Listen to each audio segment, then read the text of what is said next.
You're listening to the weekly Parsha Podcast with Ari Goldwag, recorded with Hashem's never-ending assistance in Ramat Beit Shemesh Israel 5783, 2022. This week's Parsha is Parsha's Mikeitz. The Torah continues with the story of Yosef HaTzadik and his brothers. How we saw last week that he was sold to Egypt, and in this week's Parsha, after being in jail for 12 years, finally Yosef is taken out of the jail, and he becomes second in command to Paro because of his amazing interpretation of the dreams of Paro, his prediction that the 7 years of plenty would come, the 7 years of famine would come following that. Indeed, exactly as happened was exactly how he was able to understand the dreams of Paro. Incredible siyata d'shmaya. He had amazing help. And then our Parsha describes how the brothers came down to Egypt. They came down because they needed food. And Yosef interacts with them in a very unusual way, which requires an incredible amount of explanation, of course. And he recognizes immediately that he knows who they are, but they do not know who he is. And he sees this as a sign that he is to continue to act as if he doesn't know who they are, and they are not to know who he is, until finally at the climax of the story in next week's Parsha, Yosef reveals himself to his brothers after subjecting them to a very difficult trial and tribulation, in which they thought that they were being wrongly accused. Binyamin had stolen the Gevia. That's at the end of our Parsha. Benjamin stole the special cup, which Yosef, as it were, used to predict exactly who they were magically, right? And Yehuda stands up for Binyamin, and in next week's Parsha, at the beginning of Vayigash, he stands up and he speaks on behalf of Benjamin, and he says, please, my father, you kept asking about my father. Well, this son and my father, their souls are intertwined. If this son doesn't come back, my father could pass away. And that's where Yosef finally reveals himself. Now, I'd like to share with you a small thought from my Rosh Hashiva, from Rabbi Per, which is contained in this brand new book called Yosef ve'echav, Joseph and the Brothers, which you can actually get on Amazon. It's in Hebrew, so you'll need to have some Hebrew reading skills in order to benefit from the book. He has a very broad understanding of the entire story of Yosef. It's definitely worth studying, and I have been studying it, Baruch Hashem. And I'd like to share with you a small thought, which is at the very beginning of Parshas Vayigash, but really it explains a lot of the things that are going on in our Parsha. And if we understand it properly, we can start to understand a very broad picture of the entire story, and we can understand a very powerful lesson for ourselves. So let's take a look here. In the beginning, at the very end of our Parsha, at the beginning of next week's Parsha, so we have Binyamin being accused, as we said, of having stolen the Gevia, the special cup, and Yehuda standing up for him. Now, my Rosh Hashiva points out like this, Vayigash Elav Yehuda, at the very beginning of next week's Parsha. Milvad tikun chet mechiras Yosef, al yedei mesirus nafsham avor Binyamin. Besides for the fact that through this act, which is what really Yosef wanted to orchestrate, why did Yosef go through all of these, why did he put them through all of these difficult tribulations and trials? Confusing them, they don't know what's going on, it's a very difficult time for them. They do recognize that something's going on that's connected to having sold Yosef, but they don't really know what's happening, right? But all of this is to bring them to a point where Yehuda is willing to stand up for Benjamin, and he's willing to give himself up. Instead, he's saying, take me as a slave, instead of Binyamin, instead of Benjamin. By doing this, so they atoned for the sin that they had sold Yosef HaTzadik. Now, besides for that, which is what Yosef intended, Yesh b'kabbalas hachrayus shel Yehuda davar acher. Says my Rosh Hashiva, says Rabbi Per, in this accepting of responsibility, Yehuda accomplishes something else. She'al yedei ma'aseh Yehuda, through the act of Yehuda, through this act of standing up for his brother Benjamin, Leah imay shilma l'Rachel, there was an old score that needed to be settled, so to speak. There was a hakar satayv that Leah needed to have to Rachel, to Rachel, her sister, because Leah and Rachel only Rachel was supposed to marry Yaakov. Only Rachel was supposed to have children from Yaakov. Yosef was it. As the Medrash points out at the beginning of our Parsha, beginning of Parsha's Mikeitz, or maybe it was in the previous Parsha, I'm sorry, I forget at this moment. But as the Medrash points out, they all were there because it was at the beginning of Yosef. The entire story is for Yosef. The fact that the brothers existed was because Yaakov wanted to marry Rachel, and that's how he ended up marrying Leah as well, because of Lavan's Ramos, because of his trickery. But ultimately, how is it possible? Why was it possible for Leah to marry Yaakov? It was because Rachel was silent. It was because Rachel gave her the symbols, the signs, the simonim, so that she wouldn't be embarrassed. So it was because of Rachel Imenu that the brothers existed at all. Right? It's an incredible thing. Leah imay shilma leRachel avur masha asla Rachel avura. Through Yehuda's courageous act to stand up and protect Benjamin, there was a repayment of sorts for the fact that Leah had been allowed into the home of Yaakov by Rachel, letting her into the home of Jacob. Now, what fascinates me about this point is that this is a beautiful point. Right? It's a very important point. Yehuda here, by standing up for Binyamin, he rectifies something. He rectifies the sin, and he also rectifies we could call it, I don't want to say lack of hakaras hatov, but he stands up and he expresses that hakaras hatov, the recognition of the good that was done for his mother Leah and for himself and for his children, for her children, for all the brothers. But it points to a very big problem, because this is, so to speak, the end of the story. This is the climax of the story. But if we go back to the previous parshas, how could Reuven, Shimon, Levi, Yehuda, Yisachar, and Zvulun, these incredible tzaddikim, how could they go and sell Yosef? How could they even think of killing Yosef? Yosef was the very reason that they were born. Where was their hakaras hatov? Where was their recognition of the good that was done for them? Where was the recognition of the fact that Rachel had allowed their mother Leah in to begin with? How could they have such a brazen lack of hakaras hatov, kefiyas tov, at the beginning of the story? Right? That's a very important question that we need to understand. Right? Besides for the Parsha Pshat, of the simple understanding of they were jealous, they didn't like it that Yosef was being singled out, they perhaps held that he was a reitiv, they held that he was running after them to kill them, etc., because he was speaking negatively about them. However you understand their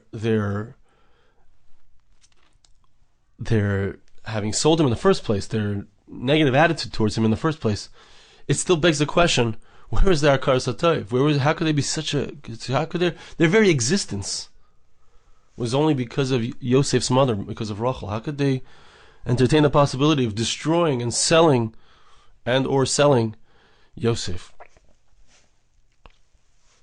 Now, that's one point that we need to understand. Another point that we need to understand is very interesting. And I haven't really seen this brought down anywhere, but, the Torah is here for us to darshan. We're permitted to take concepts that we know to be true and to try to apply them to what's going on in these stories in order for us to understand on a deeper level. And we find that Chazal tell us that the middah, as we mentioned before, the middah of Rachel Imenu. What was her middah? Her middah was shtika. Her middah was quietness, right? Rachel was quiet when it came to Leah being given over to Yaakov. She didn't say anything. She didn't want to embarrass her sister. An incredibly important middah of shtika. And our Chazal say, this is Midrashim, that Binyamin also had that middah. Benjamin had this middah. He was quiet. Yesh peh, right? The stone of Benjamin, of the tribe of Benjamin, on the breastplate of the Kohen Gadol, of the high priest, was Yashveh, which is Yesh peh. He has a mouth, but he's quiet. We see that middah by Shaul HaMelech. Shaul, King Saul, came from Binyamin, from the tribe of Benjamin. He was also quiet. When he was appointed the king, he didn't run and tell anybody. He hid. He didn't want to reveal it. It's a tremendous middah, a positive middah of shtika, of quiet. We don't need to brag. We don't need to state our importance and how amazing we are. and all the things that we've accomplished. There's a very powerful spiritual middah, attribute of quietude, of quiet. If I accomplish certain things, it remains between me and God. Right? That's an important thing. It's an important concept. It's the concept which is related to Rachel, it's related to Binyamin, it's related to Shaul, and it's related to Esther and Malka, right? Esther was commanded by Mordechai, both of whom were from the tribe of Benjamin, from Binyamin. She was commanded to be quiet and not reveal who she was. At a certain point, she was to reveal. At the end of the story, she does reveal who she is and what's her nation, because that's how she's able to save her nation, right? But the middah of shtika, the middah of quietude, of silence, is the middah that's attributed to Rachel and to Binyamin and to their offspring. Now, what's interesting is, what about Yosef? Right? What about Yosef? Yosef, l'chaira, this is where we get to the theoretical here, but Yosef should have the middah of shtika as well. He should employ this middah because that's his special middah. Right? So, when we go through the story, we see that he does. We see that this is his middah.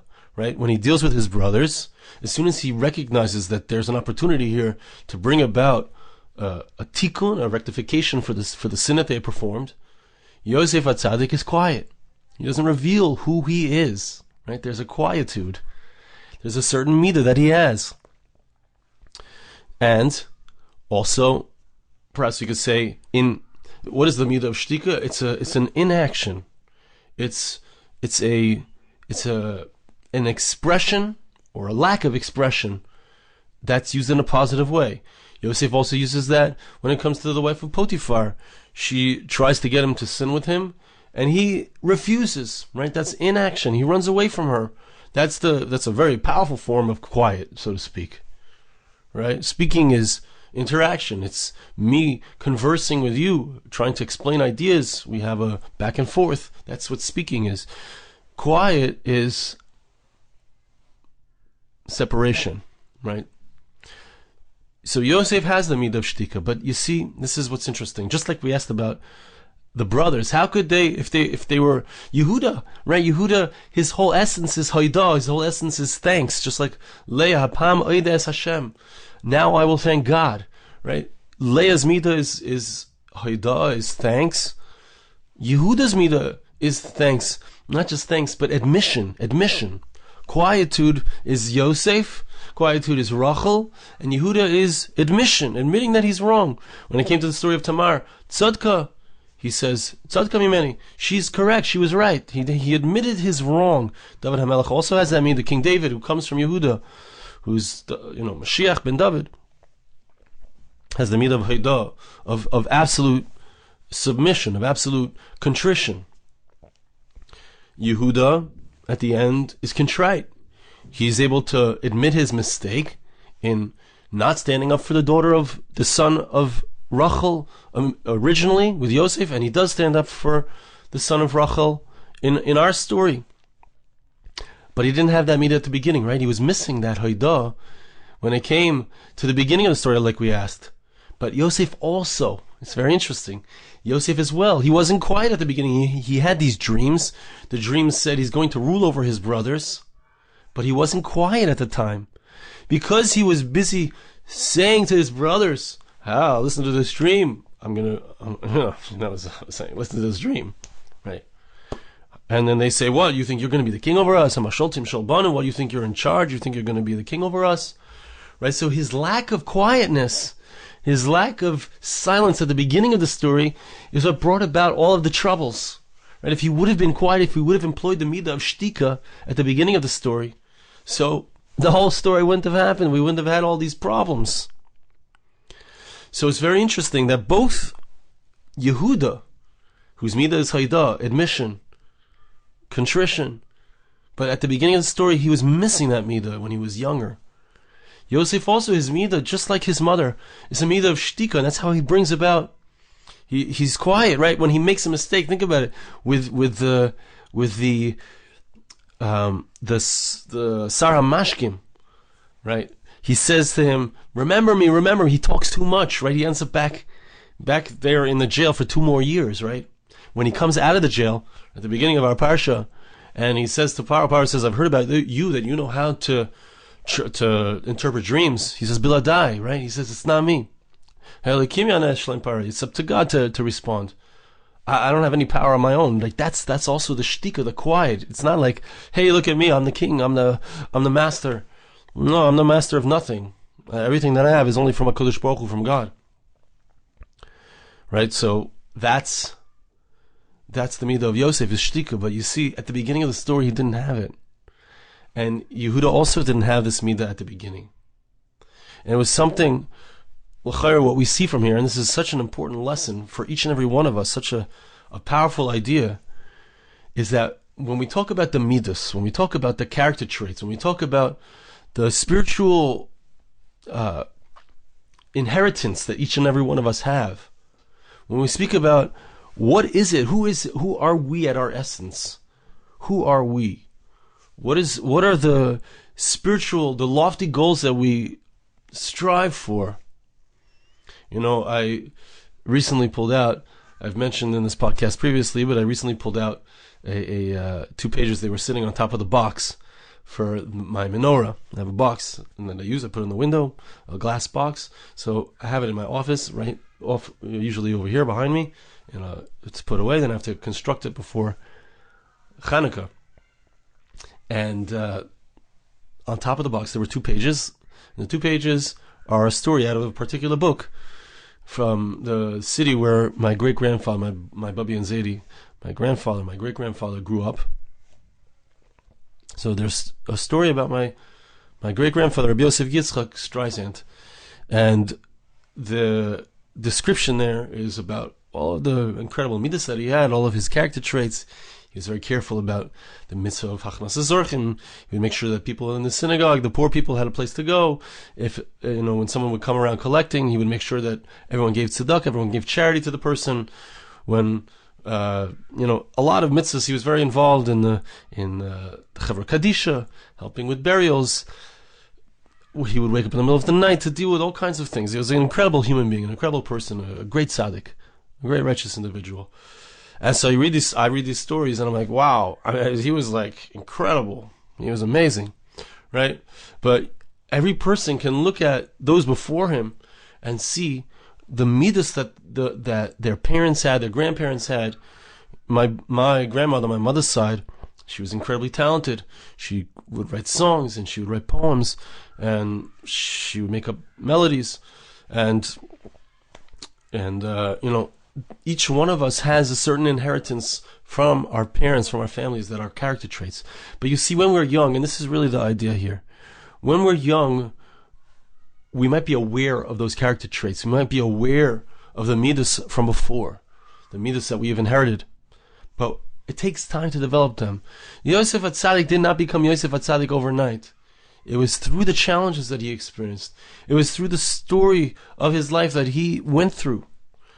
The shtika, the quiet, right? He wasn't quiet at the beginning. He didn't develop yet that middah of quiet. It was something that takes time to develop. It's not something that you're born with. You're born with that potential, but it's something that takes time to develop. Yehuda, his whole essence, his name was Yehuda, which means hoidah, which means thanks, which means admission, which means contrition. But he was young. I'm saying, when the beginning of the story, right? We're reading the story, and we see this is a story that evolves over 22 years, right? The beginning of the story, Yosef is 17 years old, and he's busy telling the story of his dreams to his brothers, but he didn't yet acquire the middah of shtika, which was something that he was meant to acquire, which was an inheritance from his mother. His mother was that way. His mother was quiet. His brother was quiet. The offspring of Rachel would be quiet. But even that idea of the offspring being quiet it takes time, right? It takes time. It takes thousands of years even for a middah to develop and be perfected and to come to the fore and be used in its proper place. And even that middah requires sometimes the shtika is necessary, right? Esther is quiet for the beginning of the time that she's in the palace, but at a certain point, as we mentioned, it was appropriate to not be quiet. And that's also true for Shaul HaMelech. King Saul was quiet when he was anointed to be the king, but he was sometimes quiet in the wrong way, right? When it came to the destruction of Amalek, the people said, don't kill Agag, don't kill the king of the Amaleki people, don't kill all of the animals. And he was not quiet. I'm sorry, he was quiet there, but in the wrong context, he shouldn't have been quiet there. So even the middah, every single middah that we have, it takes time to develop and to understand when it should be used, when it's appropriate, when it's not to be used. When is it appropriate to be middah, right? The middah of Yehuda also is an amazing middah, the character trait of admission. But sometimes if someone is doing something wrong, if someone is let's say wants the person to bow down to an idol, right? So there's no hodah there, there's no bowing there, there's no admission there. Every middah has to be used in its right way, and in its right place, and in its right time, and it needs a sensitivity which only can be developed through time. This is one of the things that my Rosh Yeshiva says, Rabbi Perry. The Bachram ask him, I listen almost every day, to the Vad, the Musar Vad that he gives, Baruch Hashem, he should be healthy and well. The Vad, in the Vad, so he talks about different ideas, Musar ideas, working on character, and the Bachram asks him questions at the end sometimes.